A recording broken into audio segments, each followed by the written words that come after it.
মঙ্গলবার সাত সকালে ইডির হানা। সকাল সকাল কাঁকসার ক্যানেলপাড় এলাকায় রণীন্দ্রনাথ মজুমদার নামের এক ব্যবসায়ীর গোটা বাড়ি ঘিরে নেয় কেন্দ্রীয় বাহিনীর জওয়ানরা। এদিন সকাল বাড়ির ভেতরে ইডির একটি দল প্রবেশ করে। পরে ঘটনাস্থলে পৌঁছায় কাঁকসা থানার পুলিশ।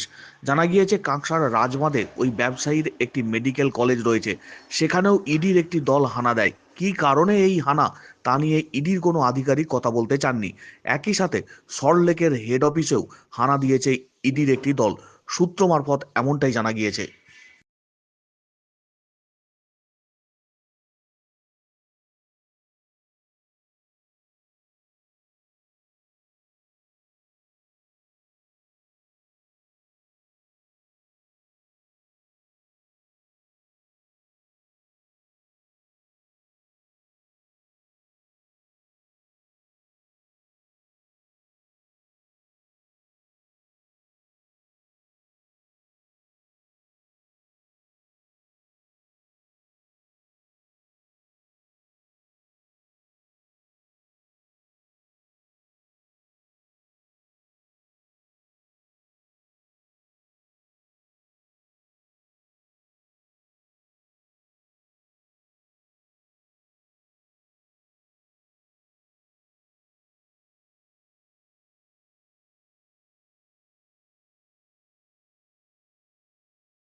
এখন যেভাবে হাসপাতালগুলিতে অবাধে ওষুধ দুর্নীতি, কিডনি এবং অন্যান্য অঙ্গের দুর্নীতি, সরঞ্জামের দুর্নীতি চরম সীমায় পৌঁছেছে, একটা লুট চলছে, আর সাধারণ মানুষ চিকিৎসা পাচ্ছে না, পরিষেবা পাচ্ছে না।